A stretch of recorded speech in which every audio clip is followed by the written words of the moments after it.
గురుబ్రహ్మ గురుర్విష్ణు గురుర్దేవో మహేశ్వర గురు సాక్షాత్ పరబ్రహ్మ తస్మై శ్రీ గురువే నమః.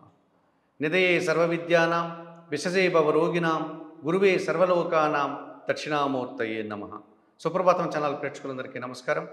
2023 డిసెంబర్ 31వ తారీఖు ఉదయం 8 గంటలకు గురువు మేషరాశిలో వక్రించి ఉన్నటువంటి గురువు వక్రత్యాగం చేస్తున్నాడు. మేషరాశిలోనే సక్రమ మార్గంలో ఆయన తన యొక్క ప్రయాణాన్ని కొనసాగిస్తాడు.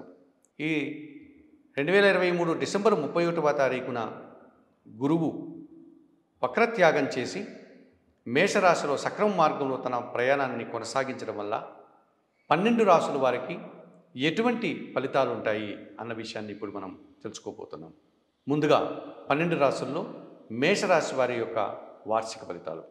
ఈ మేషరాశి వారికి ఈ శని భగవానుడు అనగా గురువు జీవకారకుడు, ధనకారకుడు, విద్యాధికారి, పరోపకారకుడు, సకల గుణసంపన్నుడు అయినటువంటి దేవగురువు అయినటువంటి బృహస్పతి మేషరాశిలో వక్రత్యాగం చేసి సక్రమంగా తన సంచారాన్ని కొనసాగించడం వల్ల ఈ మేషరాశి వారికి భాగ్య వ్యయాధిపతి అయినటువంటి గురువు జన్మరాశిలో సంచరించడం వల్ల జన సంబంధాలు పెరుగుతాయి. తండ్రి గారి ఆరోగ్యం కుదుటపడుతుంది. తండ్రి గారి విషయంలో శుభపరిణామాలు చోటు చేసుకుంటాయి.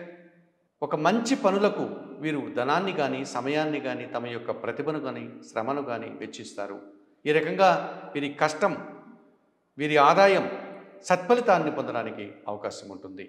కనుక ఈ మేషరాశి వారికి జన్మరాశిలో గురు సంచారం సక్రమ మార్గంలో వక్రత్యాగం చేసి గురువు సంచారం కొనసాగించడం వల్ల వీరికి మంచి ఫలితాలను శుభ ఫలితాలని పొందడానికి అవకాశం ఉంటుంది. 60% గురుబలాన్ని ఈ సంవత్సరంలో వీరు పొందగలుగుతారు. ఈ 2023 చివరి రోజున గురువు ఇలా వక్రత్యాగం చేయడం వల్ల 2024వ సంవత్సరంలో నూతన సంవత్సరంలో 60% గురుబలంతో శుభ ఫలితాలను పొంది విద్యారంగంలో పనిచేసే వారికి అధికమైనటువంటి అభివృద్ధిని, విద్యార్థులకు శుభ ఫలితాలని, సమాజంలో ఉన్నటువంటి వృత్తి ఉద్యోగ వ్యాపారాల్లో మంచి అభివృద్ధిని, అవకాశాలను, ఆదాయాన్ని అందుకోగలుగుతారు.